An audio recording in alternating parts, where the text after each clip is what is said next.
Odisha state open university MA Odia third semester आमे आलोचना करथले एमएओडी 9 paper 9 रो block 1 रो प्रथम यूनिट रो थिबा आत्मपरीक्षण प्रश्नावली सरिछि।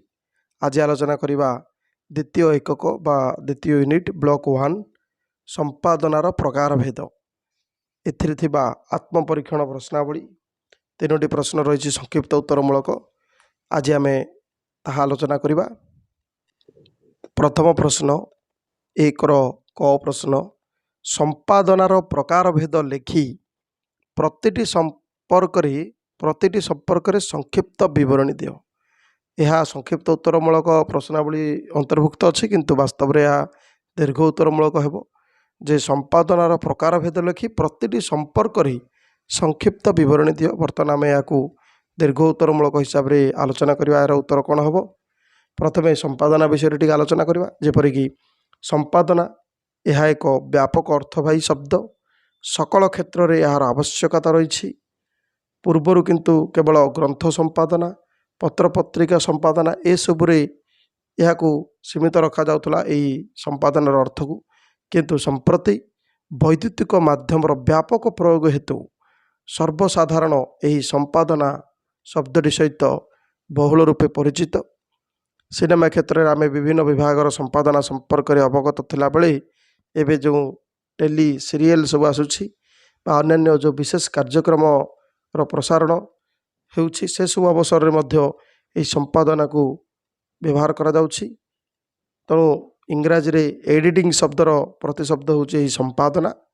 खबर कागज संपादना तो यह एक दैनंदिन व्यवहृत शब्द। किछि नहले सुधा केउ खबर कागज रो किए संपादक असंती ताकू नै मध्य विभिन्न चर्चा लागि रहे। तेणु मोटामोटी भावे देखिबा गले जना पड़े जे संपादकंकर दृष्टिभंगी ही सामग्रिक भाव रे प्रकाशनटी को नियंत्रित करिथाए। हुएत प्रकाशक बा प्रयोजकंक चेतना संपादकंक चेतना को ए क्षेत्र रे अंतःशक्ति भाव रे एडा कार्य करिथाए।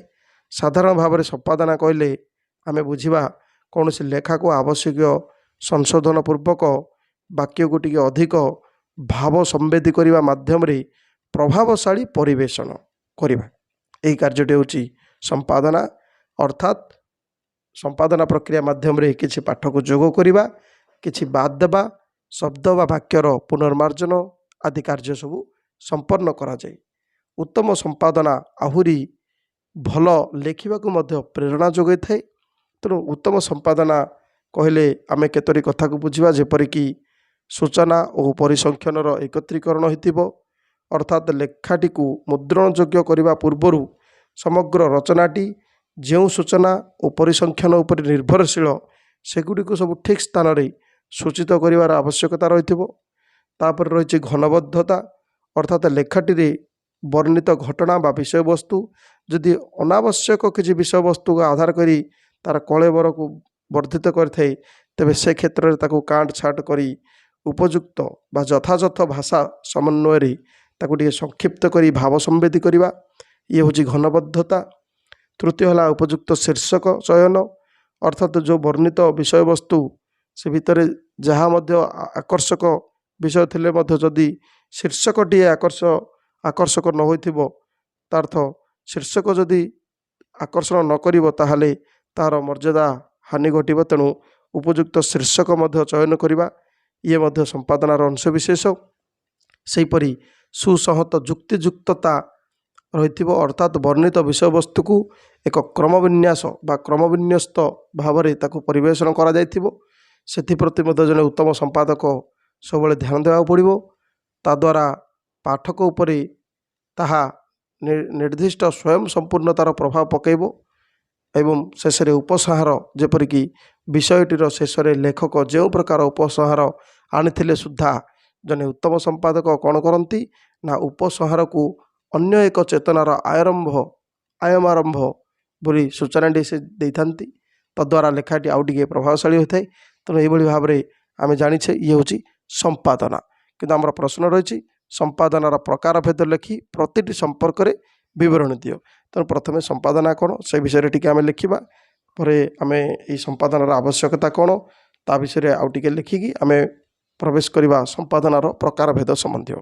ଯେ ସମ୍ପାଦନାର ଆବଶ୍ୟକତା କ'ଣ ରହିଛି ନା ଗୋଟିଏ ଏଇ ଯେଉଁ 5ଟି କଥା ଦେଖାଗଲା ଯେ ଆପଣଙ୍କର ପ୍ରଥମେ ତଥ୍ୟକୁ ବା ପରିସଂଖ୍ୟାନଗତ ଭାବେ ଆମେ ତଥ୍ୟର ସୂଚନାର ଏକତ୍ରୀକରଣ କରିବା, ତାକୁ ଘନବଦ୍ଧତା ଅନୁସାରେ କାଟଛାଟ କରି ଆବଶ୍ୟକ ବିଷୟବସ୍ତୁକୁ ସଂକ୍ଷିପ୍ତ ଭାବରେ ଭାବ ସମ୍ବେଦ କରି ପ୍ରକାଶ କରିବା, ଉପଯୁକ୍ତ ଶୀର୍ଷକଟିଏ ଦେବା ଏବଂ ସୁସଂହତ ଯୁକ୍ତିଯୁକ୍ତତା ଥିବା ସହିତ ଶେଷରେ ଉପଯୁକ୍ତ ଉପସାହାର ବା ଉପସାହାର ମାଧ୍ୟମରେ ଆଉ ଏକ ନୂତନ ଚେତନାର ଆରମ୍ଭର ସୂଚନା ଦେବା।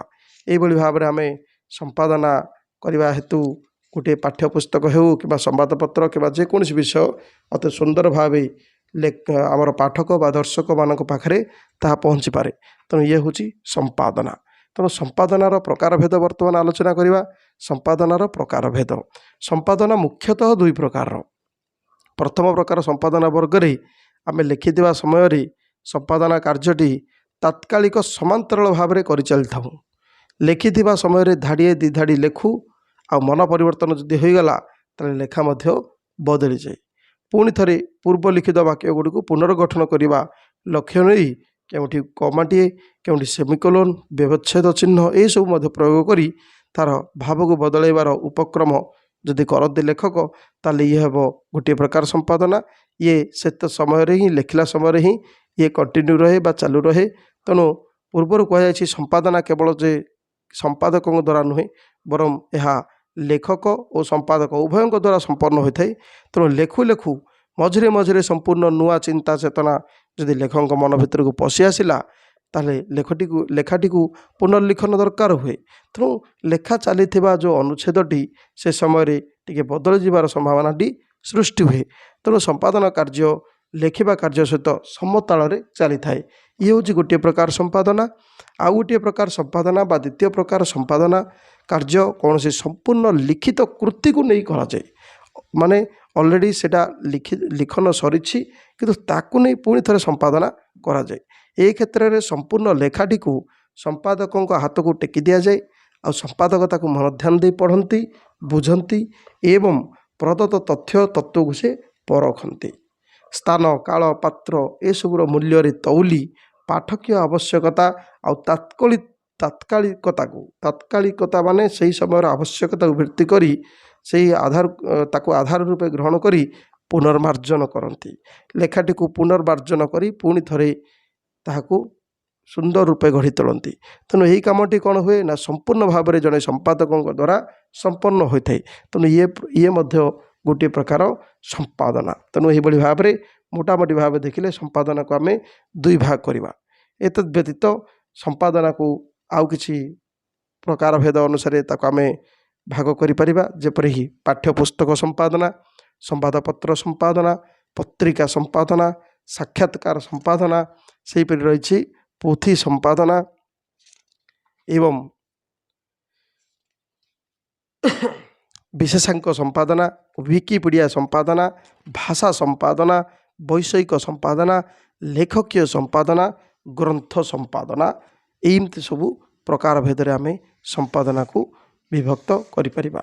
ତ ପ୍ରଥମେ ଆଲୋଚନା କରିବା ପାଠ୍ୟପୁସ୍ତକ ସମ୍ପାଦନା। ପାଠ୍ୟପୁସ୍ତକ ସମ୍ପାଦନା ଇଏ ହେଉଛି ଏକ ଦାୟିତ୍ୱପୂର୍ଣ୍ଣ କାର୍ଯ୍ୟ।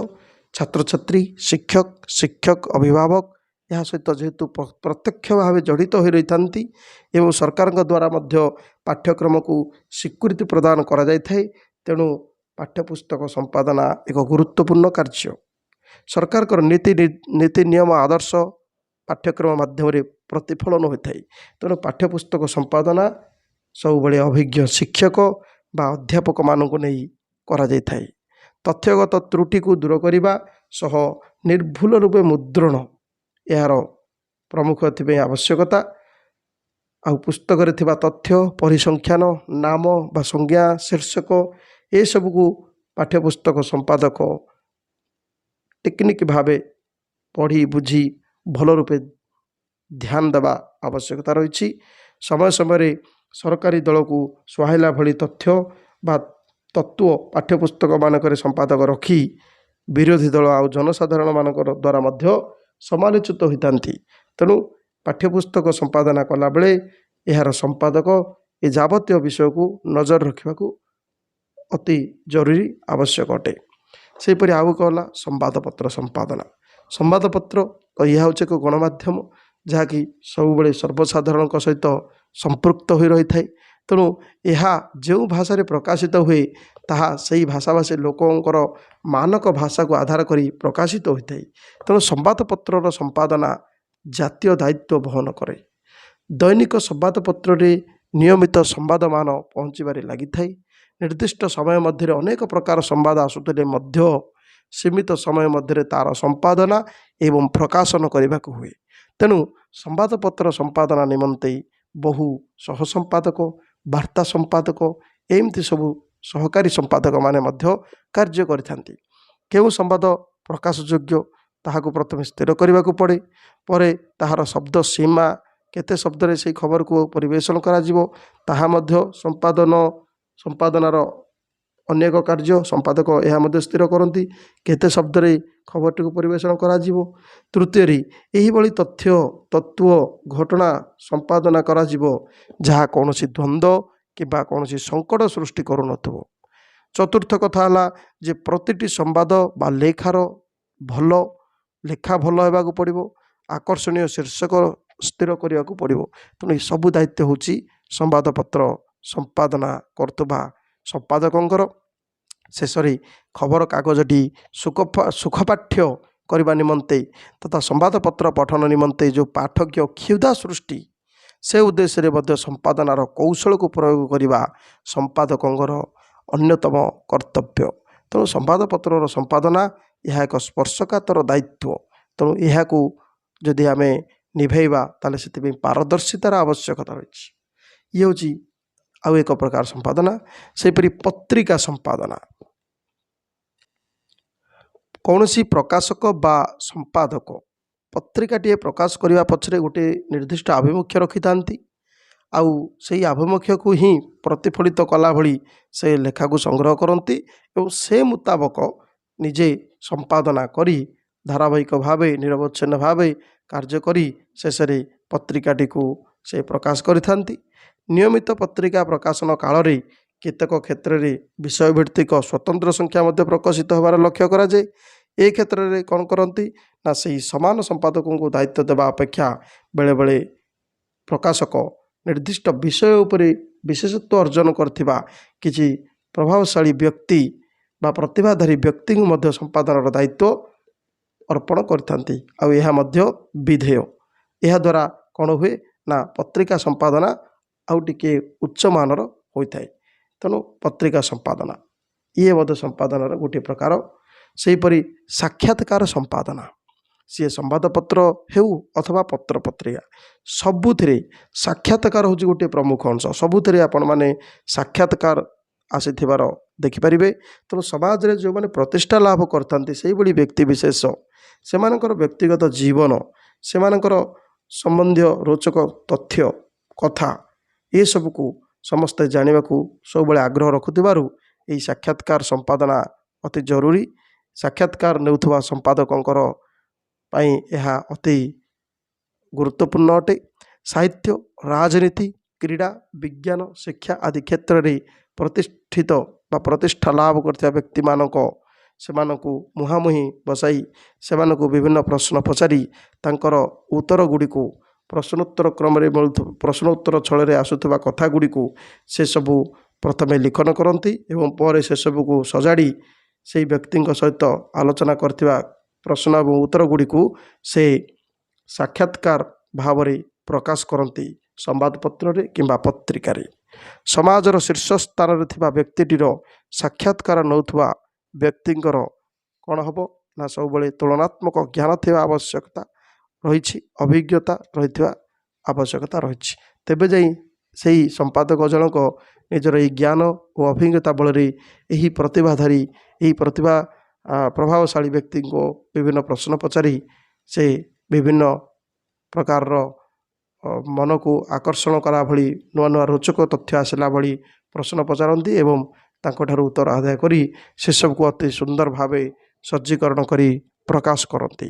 ତେଣୁ ପ୍ରଶ୍ନ ଗୁଡ଼ିକୁ ଆପାତତଃ ପୂର୍ବରୁ ପ୍ରସ୍ତୁତ କରିବା ସହିତ तात्कालिक आवश्यकता को भित्ति करी विभिन्न प्रसंगरे प्रश्न पचारि निजर उपस्थित ज्ञान को सद्विनियोग करी प्रश्नर उत्तर पाइला परे ताकू सुसमन्वय भाव प्रकाशन करने दायित्व होची एही साक्षात्कार संपादकंकर प्रधान कर्तव्य। तेणु प्रश्न पचारिबार स्वाधीनता अच्छी बोली जेरा कला भली मन इच्छा प्रश्न पचारिबा अनुचित।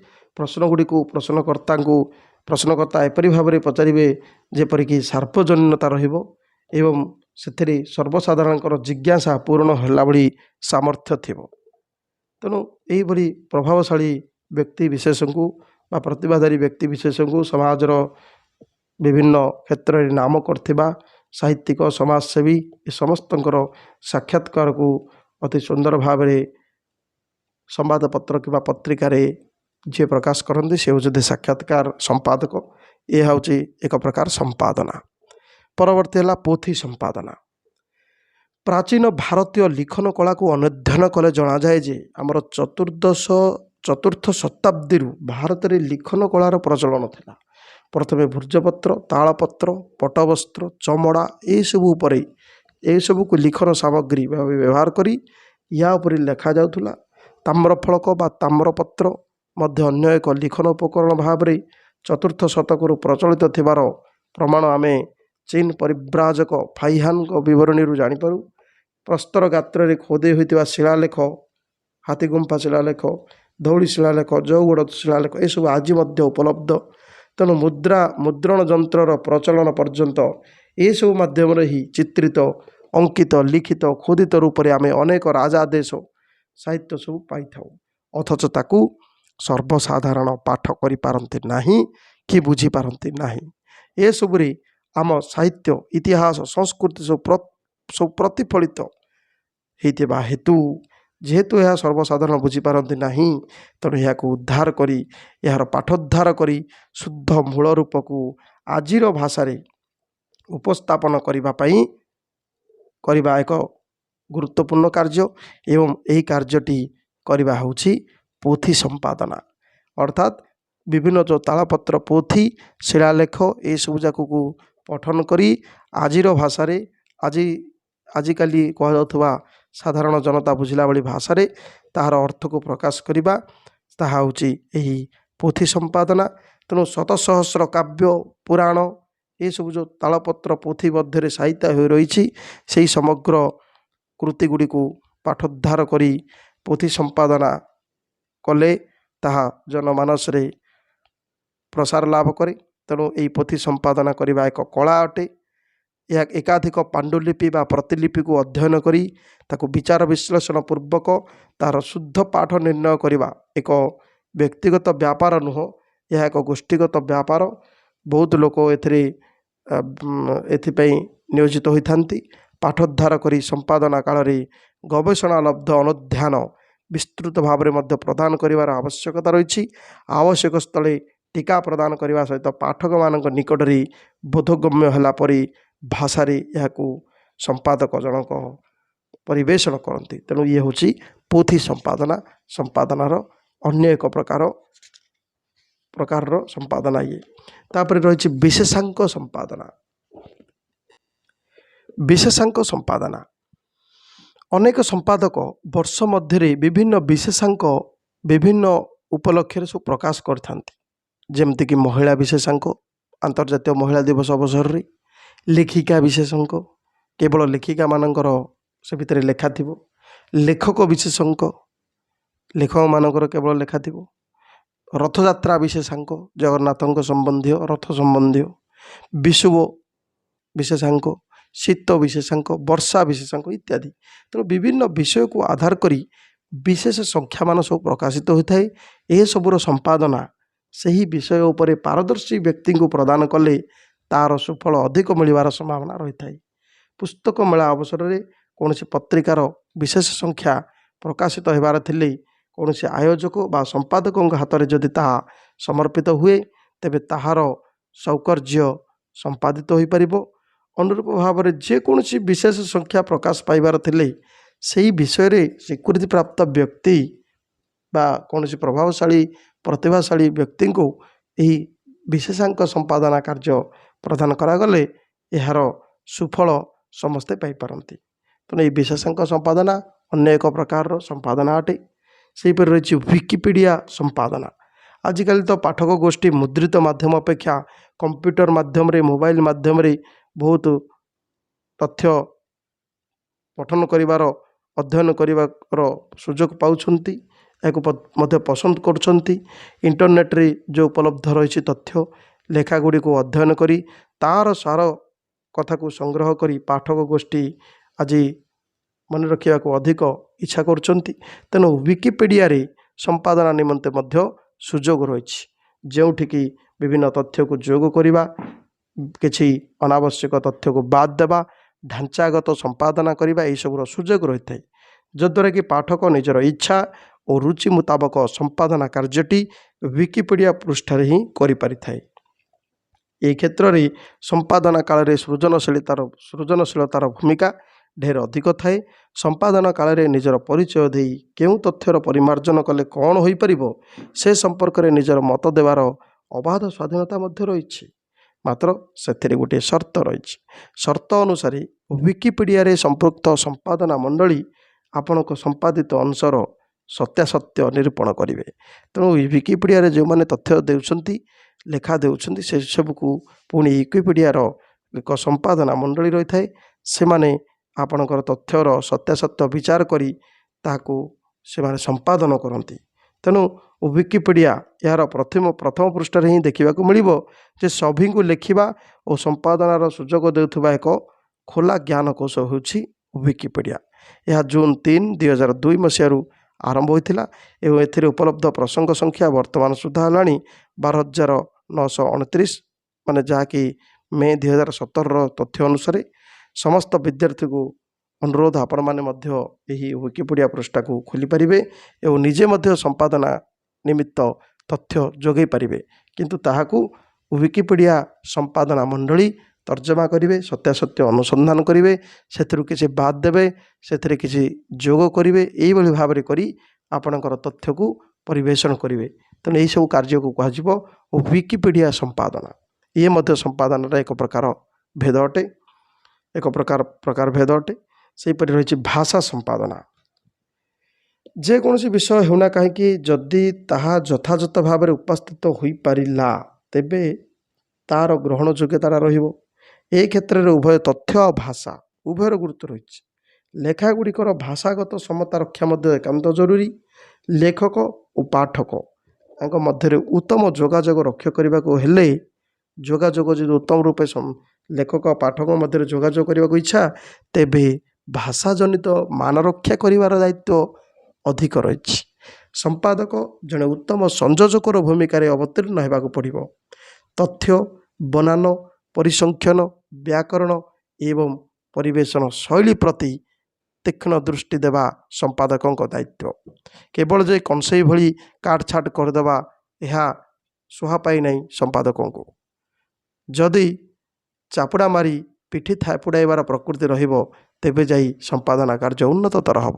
ଅର୍ଥାତ୍ ଯଦି ଲେଖକଙ୍କର ଲେଖନ ଶୈଳୀରେ ବା ତାତ୍ତ୍ୱିକ ଦିଗକୁ ପରିବେଷଣରେ, ଜ୍ଞାନରେ ବା ସୂଚନାରେ କିଛି ଅସୁବିଧା ରହିଛି, କିଛି ଅସଙ୍ଗତି ରହିଛି ବା କିଛି ଯୋଗ କରିବାର ଆବଶ୍ୟକତା ଅଛି, କିଛି କାଟଛାଟ କରିବାର ଆବଶ୍ୟକତା ଅଛି, ତେବେ ସେହି ଲେଖକଙ୍କ ସହିତ କଥା ହୋଇ ତାଙ୍କର ଅନୁମୋଦନ ଆଣି ତାଙ୍କୁ ଆମୋଦିତ କଲା ଭଳି କଥା କହି ସେହି କାର୍ଯ୍ୟଟିକୁ ହାସଲ କରିବାକୁ ପଡ଼ିବ। ଏହା ହେଉଛି ଜଣେ ଭାଷା ସମ୍ପାଦକଙ୍କର ପ୍ରମୁଖ କାର୍ଯ୍ୟ। ଉପଯୁକ୍ତ ପରିବେଷଣ ଢଙ୍ଗରେ ଭାଷାକୁ ବ୍ୟବହାର କରି ସର୍ବସାଧାରଣଙ୍କର ମାନ ରକ୍ଷା କଲା ଭଳି ଭାଷା ବ୍ୟବହାର କରି ଭାଷା ସମ୍ପାଦନା କାର୍ଯ୍ୟ କରିବାକୁ ପଡ଼ିବ। ତେଣୁ ଏହି ଭାଷା ସମ୍ପାଦନା ଏକ ପ୍ରମୁଖ କଳା କୌଶଳ ଅଟେ। ତେଣୁ ଏହିଭଳି ଭାବରେ ଇଏ ହେଉଛି ଭାଷା ସମ୍ପାଦନା, ଏକ ପ୍ରକାର ସମ୍ପାଦନା। ପରବର୍ତ୍ତୀ ରହିଛି ବୈଷୟିକ ସମ୍ପାଦନା। ବୈଷୟିକ ସମ୍ପାଦନା ମଧ୍ୟରେ ଆମେ ବ୍ୟାକରଣଗତ ତ୍ରୁଟିକୁ ଧରିପାରିବା, ବନାନ ଅଶୁଦ୍ଧିକୁ ନେଇପାରିବା, ତ୍ରୁଟିପୂର୍ଣ୍ଣ ଟାଇପିଂ, ଭୁଲ ବିରାମ ଚିହ୍ନର ବ୍ୟବହାର, ଶବ୍ଦ ବାକ୍ୟ ବ୍ୟବହାରରେ ସମତା ନ ରହିବା ଏବଂ ଦୁର୍ବଳ ବାକ୍ୟ ଗଠନ କିମ୍ବା ବିଷୟଗତ ସମ୍ପାଦନା, ତଥ୍ୟ ପରିସଂଖ୍ୟାନଗତ ଅଶୁଦ୍ଧି, ପ୍ରବନ୍ଧ ବା ନିବନ୍ଧ ବା ଗବେଷଣା ସନ୍ଦର୍ଭ ଅନ୍ତର୍ଗତ ତ୍ରୁଟି କିମ୍ବା ମାନପତ୍ର ଆଦିର ବିଷୟାନୁସାରେ ଯେଉଁ ପରିବର୍ତ୍ତନ ହୁଏ, ଏହି ସମସ୍ତ ଉଦ୍ଦିଷ୍ଟ କର୍ମକୁ ଆମେ ବୁଝିପାରିବା ଇଏ ସବୁ ହେଉଛି ବୈଷୟିକ ସମ୍ପାଦନା। ତେଣୁ ଉପରୋକ୍ତ ଅଭାବ ତ୍ରୁଟିର ପରିମାର୍ଜନ ସହିତ ବିଷୟ ସମ୍ପୃକ୍ତିକୁ ଉପଯୁକ୍ତ ଭାବରେ ଉପଯୁକ୍ତ ସ୍ଥାନରେ ବ୍ୟବହାର କରିବା ଦ୍ୱାରା ଉଦ୍ଦିଷ୍ଟ ବିଷୟଟି ସଠିକ୍ ଭାବରେ ବ୍ୟବହାର ଯୋଗ୍ୟ ହୋଇ ବାହାରି ଆସିଥାଏ। ସ୍ଥଳ ବିଶେଷରେ ଏସବୁ ଦିଗର ଅଥବା କିଛି ନିର୍ଦ୍ଦିଷ୍ଟ ଦିଗର ସମ୍ପାଦନା ଆବଶ୍ୟକ ହୋଇଥାଏ। ଉତ୍ତମ ଯୋଗାଯୋଗ ଦକ୍ଷତା ବିଶିଷ୍ଟ ବ୍ୟକ୍ତିଙ୍କ ଦ୍ୱାରା ବିଷୟବସ୍ତୁର ସମ୍ପାଦନା ମଧ୍ୟ କରାଯିବା ଉଚିତ। ତେଣୁ ଇଏ ହେଉଛି ବୈଷୟିକ ସମ୍ପାଦନା। ଆଉ ଏକ ପ୍ରକାର ସମ୍ପାଦନା ହେଲା ଲେଖକୀୟ ସମ୍ପାଦନା। ଏ କ୍ଷେତ୍ରରେ ଜଣେ ଲେଖକଙ୍କ ଅନ୍ୟ ଜଣେ ସମଚେତନଶୀଳ ସମାନ୍ତରାଳ ଅଥବା ଉଚ୍ଚକୋଟୀର ଲେଖକଙ୍କ ଦ୍ୱାରା ନିଜ ଲେଖାର ସମ୍ପାଦନା କରାଇବାକୁ ଉଚିତ ମନେ କରିଛନ୍ତି। ତଦ୍ୱାରା କ'ଣ ହୁଏ ନା ଜଣେ ଲେଖକ ଯଦି ନିଜର ଲେଖାଟାକୁ ଆଉ ଜଣେ ସମଚେତନଶୀଳ ଓ ସମାନ୍ତରାଳ ବା ଉଚ୍ଚକୋଟୀର ଲେଖକଙ୍କ ଦ୍ୱାରା ନିଜ ଲେଖାକୁ ସମ୍ପାଦନା କରାଇ ନିଅନ୍ତି ବା ସେଥିରେ କୌଣସି ଭୁଲ ଭଟକା ଥିଲେ ତା'ର ସଂଶୋଧନ ପାଇଁ ସେ ଲେଖକଙ୍କୁ ଅନୁରୋଧ କରନ୍ତି, ଏହାଦ୍ୱାରା ଦୁଇଟି ଲାଭ ହୁଏ। ପ୍ରଥମତଃ ଲେଖକ ନିଜ ଲେଖାର ବାସ୍ତବତାକୁ ପରଖି ନିଅନ୍ତି। ଦ୍ୱିତୀୟରେ ଲେଖାର ମାନ କିପରି ସୁରକ୍ଷିତ ରହିପାରିବ ସେ ଦିଗରେ ମଧ୍ୟ ଆବଶ୍ୟକ ସମ୍ପାଦନାର ସହଯୋଗ ମିଳିଥାଏ। ଏହି କ୍ଷେତ୍ରରେ ଉଭୟ ଲେଖକ ଆଉ ସମ୍ପାଦକ ଅର୍ଥାତ୍ ଏଇ ଯେଉଁ ଲେଖକୀୟ ସମ୍ପାଦନାଟା ଯିଏ କରନ୍ତି ସେହି ସମ୍ପାଦକ ଉଭୟ ସମପର୍ଯ୍ୟାୟର ବା ସମାନ୍ତରାଳ ସ୍ତରର ମାନ୍ୟତା ଅନ୍ତର୍ଭୁକ୍ତ ହୋଇଥାନ୍ତି ସତ, ମାତ୍ର ଲେଖକଙ୍କର ଯଦି କିଛି ତ୍ରୁଟି ଅଭାବ ବା ଅନାବଶ୍ୟକ ବର୍ଣ୍ଣନା ଆଦି ଥାଏ ତାହାକୁ ଏହି ଲେଖକୀୟ ସମ୍ପାଦନା ମାଧ୍ୟମରେ ସମ୍ପାଦକ ଜଣକ ଦୂରୀଭୂତ କରିପାରନ୍ତି। ଅନେକ ଗ୍ରନ୍ଥରେ ଲେଖକ ଜଣେ କେହି ବିଶେଷଜ୍ଞଙ୍କ ଦ୍ୱାରା ନିଜ ଗ୍ରନ୍ଥର ଅଗ୍ରଲେଖକୁ ବା ଉପୋଦ୍ଘାତକୁ ଲେଖା ସଂଯୋଜନା ମଧ୍ୟ କରିଥାନ୍ତି ଆଉ ତାହା ଖୁବ୍ ଉଚ୍ଚକୋଟୀର ହୋଇଥାଏ। ଅର୍ଥାତ୍ ସେଇ ଯେଉଁ ଅଗ୍ରଲେଖକ ଜଣକ ଏହି ଗ୍ରନ୍ଥଟିକୁ ପଠନ କରି ଲେଖକଙ୍କର ବା ଲେଖକୀୟ ସମ୍ପାଦନା ମଧ୍ୟ କରିଥିବାର ନଜିର ମିଳେ। ଗ୍ରନ୍ଥ ସମ୍ପର୍କିତ ଆଲୋଚନା ତହିଁରେ ସ୍ଥାନିତ ହେବା ଦ୍ୱାରା ସମଗ୍ର ଗ୍ରନ୍ଥ କୌଣସି ବିଶେଷଜ୍ଞଙ୍କ ଦ୍ୱାରା ଅବଲୋକିତ ହୋଇଥିବାର ପ୍ରମାଣ ମଧ୍ୟ ତହିଁରୁ ମିଳେ। ତେଣୁ ଇଏ ହେଉଛି ଲେଖକୀୟ ସମ୍ପାଦନା। ପରେ ରହିଛି ଗ୍ରନ୍ଥ ସମ୍ପାଦନା। କୌଣସି ଏକ ନିର୍ଦ୍ଦିଷ୍ଟ ଆଭିମୁଖ୍ୟ ନେଇ ବିଭିନ୍ନ ଲେଖାଙ୍କ ଠାରୁ ଲେଖାଗୁଡ଼ିକୁ ସଂଗ୍ରହ କରି ସେସବୁକୁ ଆବଶ୍ୟକତା ଅନୁଯାୟୀ ସଜାଇ ମୁଦ୍ରଣ କରିବା। ଏହାପରେ ଆସେ ସମ୍ପାଦନାର ପ୍ରସଙ୍ଗ କଥା।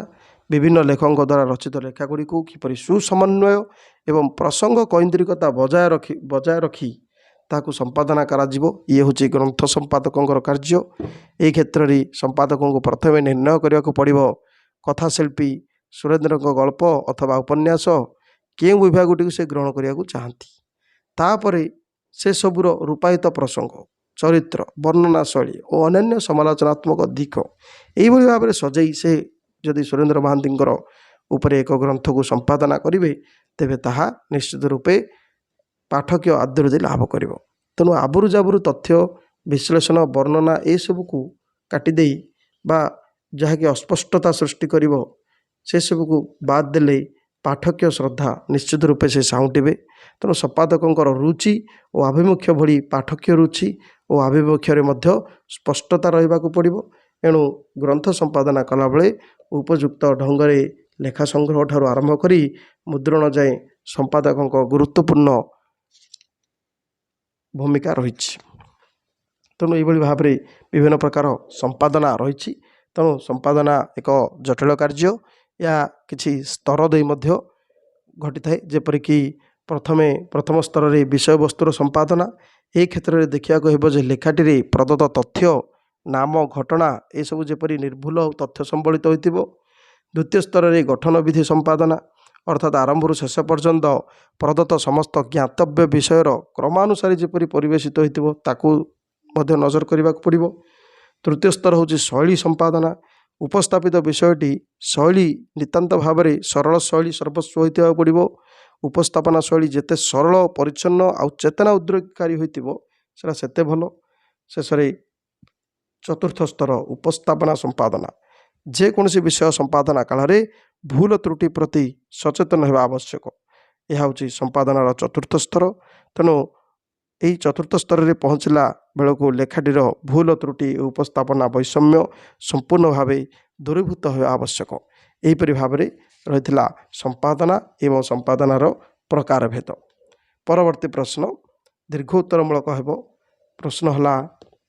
ଏକ ନମ୍ବର ଖ ସମ୍ବାଦପତ୍ର ସମ୍ପାଦନା କୌଶଳ ସମ୍ପର୍କରେ ଅଭିମତ ପ୍ରଦାନ କର। ସମ୍ବାଦପତ୍ର ସମ୍ପାଦନାର କୌଶଳ ସେ ସମ୍ପର୍କରେ ଅଭିମତ ପ୍ରଦାନ କର। ସମ୍ବାଦପତ୍ର ସମ୍ପାଦନା ସମ୍ବାଦପତ୍ର ଏକ ଗଣମାଧ୍ୟମ ଯାହା ସହିତ ସର୍ବସାଧାରଣଙ୍କ ସମ୍ପୃକ୍ତି ରହିଥାଏ। ତେଣୁ ଏହା ଯେଉଁ ଭାଷାରେ ପ୍ରକାଶିତ ହୁଏ ତାହା ସେହି ଭାଷାର ଲୋକଙ୍କର ମାନକ ଭାଷାକୁ ଆଧାର କରି ପ୍ରକାଶିତ ହେବା ଉଚିତ। ତେଣୁ ସମ୍ବାଦପତ୍ର ସମ୍ପାଦନା ହେଉଛି ଏକ ଗୁରୁତ୍ୱପୂର୍ଣ୍ଣ କାର୍ଯ୍ୟ। ଦୈନିକ ସମ୍ବାଦପତ୍ରରେ ନିୟମିତ ସମ୍ବାଦମାନ ପହଞ୍ଚିବାରେ ଲାଗିଥାଏ। ନିର୍ଦ୍ଦିଷ୍ଟ ସମୟ ମଧ୍ୟରେ ଅନେକ ପ୍ରକାର ସମ୍ବାଦ ଆସୁଥିଲେ ମଧ୍ୟ ଏହି ସମ୍ବାଦପତ୍ର ସମ୍ପାଦକ ସୀମିତ ସମୟ ମଧ୍ୟରେ ସବୁ ସମ୍ବାଦକୁ ତ ସ୍ଥାନ ଦେଇ ହେବନି। ଗୁରୁତ୍ୱପୂର୍ଣ୍ଣ ସମ୍ବାଦ ଗୁଡ଼ିକୁ ଉପଯୁକ୍ତ ଶବ୍ଦ ସୀମା ନିର୍ଦ୍ଧାରଣ କରି ନିର୍ଭୁଲ ରୂପେ ତଥ୍ୟ ସମ୍ବଳିତ କରି ଘଟଣାଟିକୁ ସମ୍ପାଦନା କରି ସମ୍ବାଦପତ୍ରରେ ସ୍ଥାନ ଦେଇଥାନ୍ତି ଏବଂ ଏହାର ଏକ ଉପଯୁକ୍ତ ଆକର୍ଷକ ଶୀର୍ଷକଟିଏ ମଧ୍ୟ ସ୍ଥିର କରିଥାନ୍ତି ସମ୍ବାଦପତ୍ର ସମ୍ପାଦକ। ଫଳରେ ଏହି ସମ୍ବାଦଟି ସୁଖପାଠ୍ୟ ହୁଏ ଏବଂ ଖବରକାଗଜ ପ୍ରତି ଲୋକଙ୍କର ଏକ ଆକର୍ଷଣ ବଢ଼ିଥାଏ। ତେଣୁ ଇଏ ହେଉଛି ସମ୍ବାଦପତ୍ର ସମ୍ପାଦନା। ବର୍ତ୍ତମାନ ଆଲୋଚନା କରିବା ଏହି ସମ୍ବାଦପତ୍ର ସମ୍ପାଦନାର କୌଶଳ। ତେଣୁ ସମ୍ବାଦପତ୍ରକୁ ସମ୍ପାଦନା କଲାବେଳେ ସମ୍ପାଦକ ନାନା କୌଶଳ ମଧ୍ୟ ଆପଣେଇଥାନ୍ତି। ପ୍ରଥମେ ହେଲା ଆସିଥିବା ସମ୍ବାଦକୁ ପରିବେଷଣ ନିମିତ୍ତ ସମ୍ବାଦର ଯେଉଁ ସବୁ ତଥ୍ୟ ରହିଛି ତାହାର ସତ୍ୟତା। ତେଣୁ ଯେଉଁ ତଥ୍ୟ ବା ତତ୍ତ୍ୱ ସମ୍ବାଦରେ ପରିବେଷଣ ହେବ ତାହାର ବାସ୍ତବତା ରହିଥିବା ଆବଶ୍ୟକ, ସତ୍ୟତା ରହିବା ଆବଶ୍ୟକ।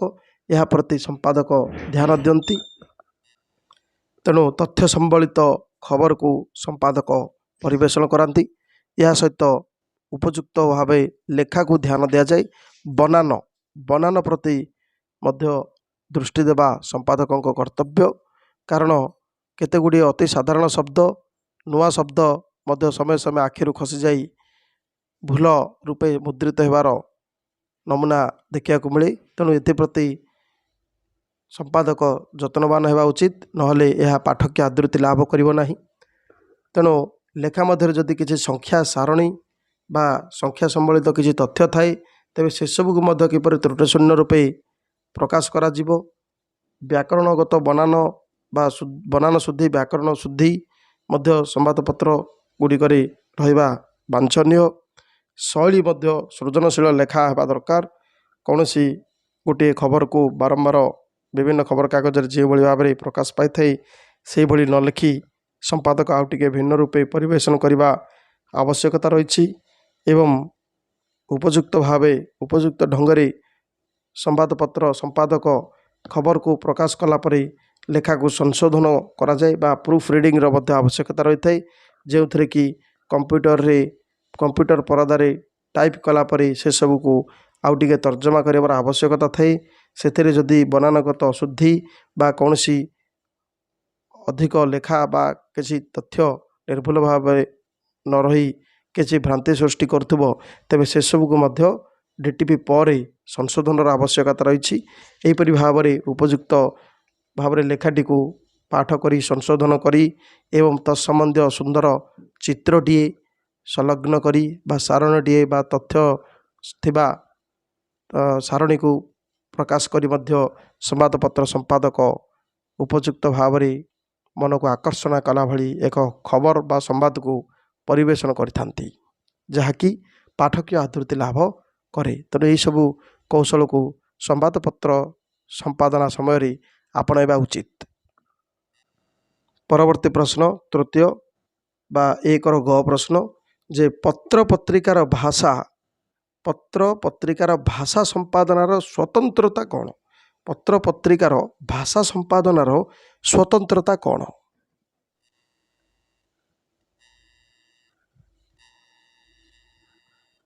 ପତ୍ରପତ୍ରିକାର ଭାଷା ସମ୍ପାଦନାର ସ୍ୱତନ୍ତ୍ରତା କ'ଣ? ସମ୍ପାଦନା ଅଭାବରେ ଅନେକ ତ୍ରୁଟିଯୁକ୍ତ ପତ୍ରପତ୍ରିକା ପ୍ରକାଶ ପାଇବାର ସମ୍ଭାବନା ଅଧିକ ଥାଏ। ତଦ୍ୱାରା ତାହା ପାଠକଙ୍କୁ ବିଭ୍ରାନ୍ତି କରିବା ସହିତ ଆଗାମୀ ପିଢ଼ିକୁ ଭୁଲ ବାଟରେ ପରିଚାଳିତ ମଧ୍ୟ କରେ। एथि निमंते संपादनार किछि निर्दिष्ट कौशल अवलंबन करने आवश्यक। भाषा संपादना सर्वापेक्षा अधिक गुरुत्वपूर्ण व्यापार। याद्वारा समग्र पत्र पत्रिकार भाषार एकक मान रक्षा कराजिबा मध्य संभव हुए। पाठक समाज निर्दिष्ट भाषा शैली संपर्क में अवगत मध्य हुअन्ति। समाज रे भाषार भूमिका सुदृढ़ हुए। एणु विषय संपादना जेतिकी गुरुत्वपूर्ण सेतिकी गुरुत्वपूर्ण भाषा संपादना। जेकोसी विषय होना कहीं जदि ताहा यथायथ भाव उपस्थापित हो पारिला तेबे तार ग्रहण योग्यता रहिबो। ए क्षेत्र में उभय तथ्य और भाषार गुरुत्व रही। लेखागुड़िकर भाषागत समता रक्षा एकांत जरूरी। लेखक और पाठक मध्य उत्तम जोगाजोग रक्षा करने को हेले संपादकंकर भाषा जनित मान रक्षा करने दायित्व अनेक। संपादक जड़े उत्तम संयोजकर भूमिका ग्रहण करिथांती। तथ्य बनान परिसंख्यन व्याकरण और शैली एसबू प्रति दृष्टि देवा संपादकों दायित्व। कौनसे भली केवल काटछाट करदेवार भावना संपादकों रहिबा आदौ उचित नुहे, किंतु चापुड़ा मारी पिठी थापुड़ेवा प्रकृति रहिले संपादना कार्य उन्नततर हुए। लेखकों लेखनी शैली तात्विक दिग ज्ञान इत्यादि संपर्क किछि प्रशंसा सूचक कथा कही लेखकों को आमोदित करने को पड़िबो। तत्सहित आवश्यक परिवर्तन पर जदि टिके परामर्श दियाजिबो तेबे ताहा अधिक ग्रहण योग्य हो पारिबो। भाषागत संपादना समग्र ग्रंथ बा पत्रिका को गौरव प्रदान करे। आजिकाली अनेक पत्र पत्रिका भाषा संपादना निमंते कुशली भाषा संपादकों सहायता लोड़ुछंती। एभली अनेक पत्र पत्रिका बा स्वतंत्र संख्या विशेषांक प्रकाश पाइबा पूर्वर समग्र ग्रंथटीर आवेदन समता और समन्वय स्थापन उद्देश्य भाषा संपादनार आवश्यकता रखुचंती। यह खूब उपादेय और स्वागत योग्य विषय। यह द्वारा निर्दिष्ट भाषार सम्मान और समृद्धि घटे। लेखक और पाठक मध्य सुसंपर्क स्थापन रे साहाय्य करे। पाठक समग्र ग्रंथटी पाठ करने मध्य विषय ज्ञान अर्जन सुगमता अनुभव करे। आजिकाली ए प्रकार भाषा संपादना निमंते सहजरी कुशली मानव संबल उपलब्ध हेबार स्थानटी होछि जेकोसी बड़ प्रकाशन संस्था अथवा दैनिक संवादपत्र प्रकाशन संस्था। ए सबु संस्था संगठन रे बहुविध लेखक संपादक दैनिक ए प्रकार कार्य नियुक्ति रही पारदर्शिता अर्जन करिथांती। तेणु आवश्यकता अनुसार केउ विभागर भाषा संपादक कार्यटी सुचारू रूपे संपादना करिवे ताहा निर्णय करी दायित्व अर्पण करिबा उचित। भाषा संपादना यह एक कला एवं कौशल। एथि निमंते कलात्मकता जेतिकी आवश्यकता सेतिकी आवश्यकता हला दक्षता बा कौशल। तेणु संपादना एक कला कौशल। एथि निमंते कलात्मकता जेतिकी आवश्यकता दक्षता बा कौशलर आवश्यकता यथेष्ट। संपादना दक्षता वृद्धि पाइले संपादित अंशटीर मान वृद्धि घटे। संपादना परे मूल मेधा संपन्न रचनार मान और लोकप्रियता आहुरी बढ़ी जाए। पत्र पत्रिका होइथिले ताहा निर्दिष्ट छाप मध्य सृष्टि करे। निजस्व स्वतंत्र परिचिति सृष्टि करे। भाषा संपादना क्षेत्र रे भाषा विशेषज्ञ संपादक समीक्षक प्रभृतिंकर अवदान मध्य खूब बेसी। एमानकु भाषा परामर्शदाता भाव में ग्रहण कले भाषा संपादनार दायित्व आहुरी सहज हो पारिबो। भाषा संपादना काल रे विराम चिन्हर अर्थपूर्ण व्यवहार उपरे गुरुत्व दिया जाए। वाक्य शुद्धता बा परिपूर्णता बा परिपूर्ण अर्थ प्रकाश निमंते विराम चिन्हर व्यवहार करा जाय थाए। फल कमा हाइफन बा उद्धृत चिन्ह सेमिकोलन विस्मय सूचक चिन्ह प्रश्नवाचक चिन्ह ब्राकेट ये सब विराम चिन्हर प्रयोग द्वारा वाक्यर अर्थरे समृद्धि घटी थाए। विराम चिन्ह सहित ग्राफ चार्ट आदिर प्रयोग मध्य संपादनार एक प्रमुख विषय हो रही। मुद्रास्फीति, शिशु मृत्यु, शिक्षा विकास, पाणीपाग ठारू आरंभ कर जेकोसी गुरुत्वपूर्ण विषयर विश्लेषण को जदि ये सब चिन्ह माध्यम संपादना कर दि जाए तेबे प्रबंध बा निबंधटीर मान वृद्धि घटे। अतएव एथिरू यह स्पष्ट प्रतिपादित हुए जे पत्र पत्रिका संपादन बेले भाषार गुरुत्व सर्वापेक्षा अत्यंत जरूरी मने हुए।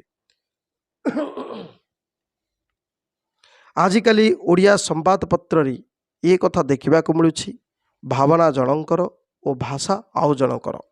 उदाहरण है 24/11/2017 एवं 1/2/2018 संवाद खबर पृष्ठ प्रकाशित सुब्रत एवं सुस्मिता बागची अर्थात जड़े लेखाटीर विषय वस्तु आउ जड़े भल भाषा प्रशिक्षिता व्यक्ति संपर लेखकों सह समन्वय रक्षा करी रचनाटी प्रस्तुति करेंगे। जड़े खूब उच्च मेधा संपन्न व्यक्ति गवेषक हो पारि, मात्र उचित भाषा माध्यम निजर उपलब्ध ज्ञान को प्रकाश करने को यथेष्ट सक्षम नुहति। ए क्षेत्र में जड़े भाषा संपादकों आवश्यकता यथेष्ट बेसी।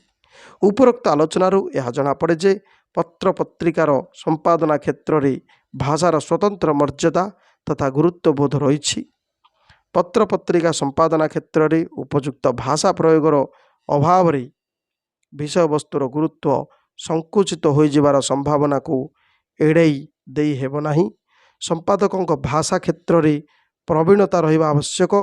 भाव प्रकाशन आवश्यकता घिनी शब्द संयोजना करागले ताहा पाठकीय अभिप्सा को पूरण करिबारे सहायक होता है। सीमित शब्द मध्य विषय वस्तु को परिच्छन्न और आकर्षणीय परिपाटी उपस्थापन करने नितांत जरूरी अटे। तेणु ये थिला MAOD पेपर 9 ब्लॉक 1 यूनिट 2 रो आत्मपरीक्षण प्रश्नावली। जदिओ संक्षिप्त उत्तरमूलक प्रश्नावली रूपे प्रश्न 3टी रही, किंतु यह निश्चित दीर्घ उत्तरमूलक आसो। तो से संबंध में आम आलोचना करुले। धन्यवाद।